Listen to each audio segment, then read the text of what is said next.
I never had any trouble with the pregnancy. It was going along great. The weight was good. Everything was looking good.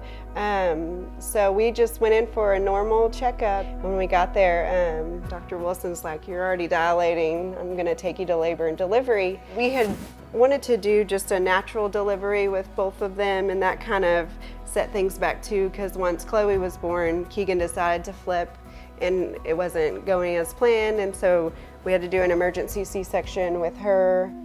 Things right then got pretty real. So they rushed Khloe out of the room and had to hook her up to a thing over her head for oxygen because she was forgetting to breathe. Khloe was kind of out there by herself, and we were trying to get Keegan because her blood pressure was going up. The twins were born about 7 weeks early at 33 weeks. And initially they just needed some help with breathing and some oxygen, and they had all the challenges that preemies have. They were under phototherapy for jaundice. They had some feeding problems. That was, I think, their biggest issue towards the end, and what kept them in the hospital close to 2 weeks was their lack of energy with feeding and mom and dad learning how to feed them. The Vapotherm for Khloe and Keegan, they saved them from being intubated and on a ventilator. They were able to respond well, and within a few days they were off the Vapotherm therapy. It was probably about 8 hours before I got to see the girls, which was hard. So I got to see them through pictures, and that was hard because all you could see was them in the cylinders. And finally they wheeled me down there and I got to see them, and that was just such a special moment. But I was scared to hold them because they were so tiny and they had a lot of equipment hooked up to them because they would stop breathing. The little machines would go off, and so you would kind of be like, "Oh no, what's wrong?" you know. But the nurses there were always so helpful, and they're like, "Just tap on her foot, just get her, you know, she'll remember once you kind of startle her that she needs to breathe."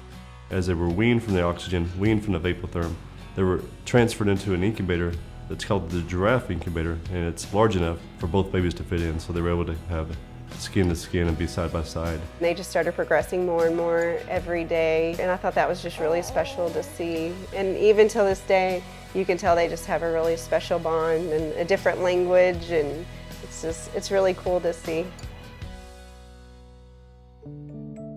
Every piece of equipment we used, all the nurses that were trained, Children's Miracle Network paid for that. And so getting to stay here in San Angelo because of that, we couldn't be more thankful. Being able to come home, even with the minimal hours I was able to be home, going up to the hospital with Casey to feed the girls during their feeding times was awesome compared to knowing I'd come home to an empty house because everybody's in Dallas or Austin or San Antonio, wherever, and get that relationship going was really nice to have. Because preterm babies require a higher level of care, sometimes if they were to need to be on, say, a ventilator, they would need to be transferred to another facility. But because of CMN and because of the equipment that they've been able to provide us, the Vapotherm and bubble CPAP, those are two options that we can now offer the babies before we intubate and hopefully avoid intubating altogether. So Khloe and Keegan were eventually discharged from the hospital. They were there approximately 7 weeks. They graduated from the neonatal intermediate care nursery. They were what were called feeding girl infants. They were gaining weight really well. Once they met that weight of approximately 4 pounds, 5 ounces, they were able to go home. I saw them on a routine basis for routine checkups. They've always met their developmental milestones, their normal weight catch-up. They were doing great. And now at approximately 13 months, they're thriving, doing well, and acting like and looking like and behaving like normal little mini toddlers. I think every child's a miracle, but I think they're especially special. Just they were unplanned. God put them here for a reason, and everything that they've been through, it just makes you believe in miracles all over again.